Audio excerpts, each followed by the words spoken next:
इस तरह से जब पंडित अलौपुद्दीन को न्यायालय में ले जाया गया तो वहाँ पर सभी उन्हें बचाने में लगे हुए थे। दरोगा साहब के पास केवल ईमानदारी थी, परंतु पंडित जी के पास में धन की ताकत थी। वहाँ पर धन की ताकत विजयी हुई। वकीलों ने जब ये फैसला सुना कि पंडित जी को बरी कर दिया गया है, तो वकीलों ने फैसला सुना और उछल पड़े।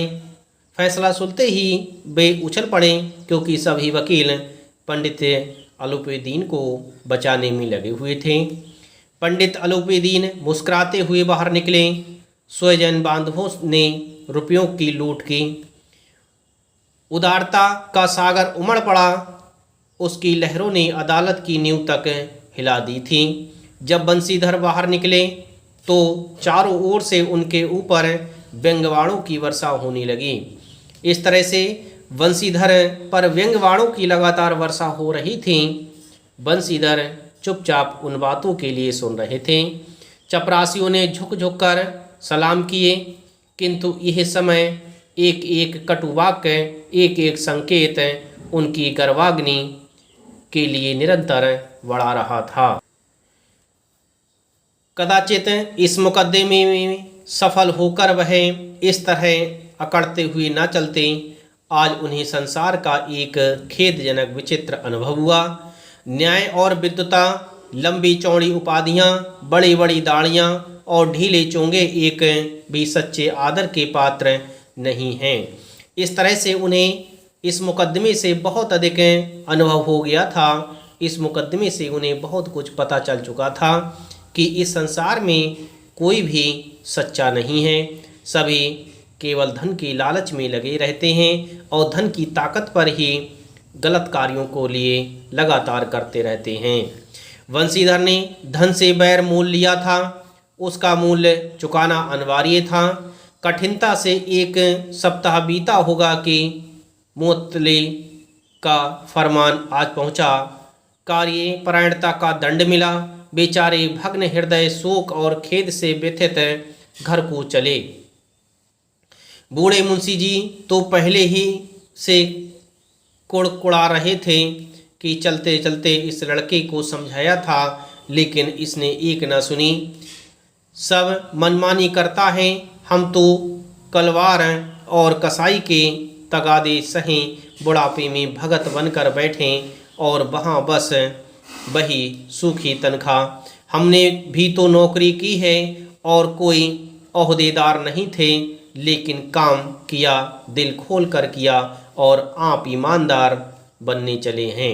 इस तरह से दरोगा जी बंसीधर बाहर तो ताने सुन ही रहे थे, उन्हें घर पर आते ही ताने सुनने पड़े। उनके पिताजी उन्हें ताने देने लगे कि मैंने इतना समझाया था परंतु तुम नहीं माने, अब अपनी ईमानदारी का फल भोगिए। घर में चाहे अंधेरा हो, मस्जिद में अवश्य दिया जलाएंगे। खेद ऐसी समझ पर पढ़ना लिखना सब अकारथ गया। उन्होंने कहा कि तुम्हारा पढ़ना लिखना सब बेकार हो गया है। इसके थोड़े ही दिनों बाद जब मुंशी बंसीधर इस दुरावस्था में घर पहुँचे और बूढ़े पिताजी ने समाचार सुना तो फिर पीट लिया। बोले, जी चाहता है कि तुम्हारा और अपना सिर फोड़ लूँ। बहुत देर तक पछता पछता कर हाथ मलते रहे।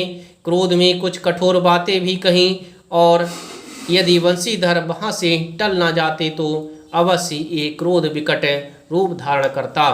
इस तरह से जब वे वहाँ पर पहुँचे, जब बंसीधर अपने घर पहुँचे तो उन्हें पिता के क्रोध भरे वचनों को सुनना पड़ा। यदि बंसीधर वहाँ से नहीं जाते तो शायद पिता के क्रोध अग्नि और अधिक बढ़ जाती। वृद्धा माता को भी दुख हुआ।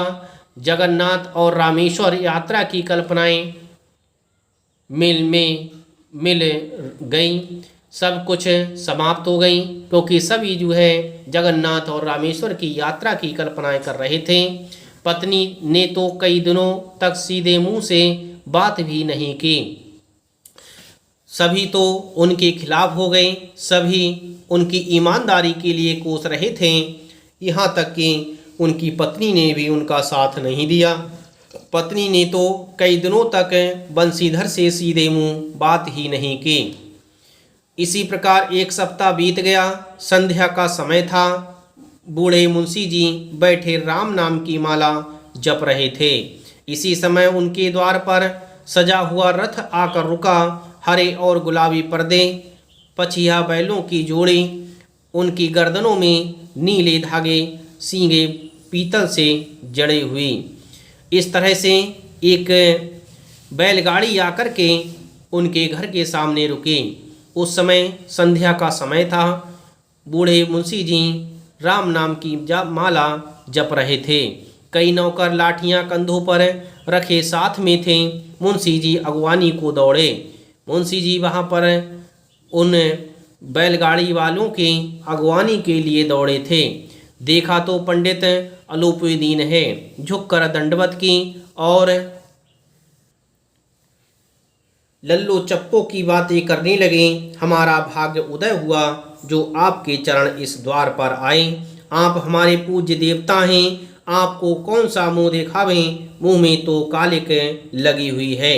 किंतु क्या करें, लड़का अभागा कपूत है, नहीं तो आपसे क्यों मुंह छिपाना पड़ता। ईश्वर निसंतान चाहे रखे पर ऐसी संतान ना दे। इस तरह से बंसीधर के पिताजी अलूपुद्दीन की मसलन में लगे हुए थे, अर्थात उनके साथ लल्लू चप्पो में लगे हुए थे। इस तरह से अलूपुद्दीन ने कहा, नहीं भाई साहब, ऐसा नहीं कहिए। मुंशी जी ने चकित होकर कहा, ऐसी संतान को और क्या कहूँ। इस तरह से लगातार बंसीधर के पिताजी बंसीधर को ही कोसते चले जा रहे थे। उन्होंने तो इतना ही कह दिया कि ऐसी संतान से तो निसंतान रहना अच्छा था। अलूपुद्दीन ने वात्सल्यपूर्ण स्वर में कहा, कुल तिलक और पुरुषों की कीर्ति उज्ज्वल करने वाले संसार में ऐसे कितने धर्मपरायण मनुष्य हैं जो धर्म पर अपना सब कुछ अर्पण कर सकें। इस तरह से पंडित अलूपुद्दीन बंसीधर की प्रशंसा कर रहे थे, परंतु बंसीधर के पिताजी बंसीधर को ही कोस रहे थे।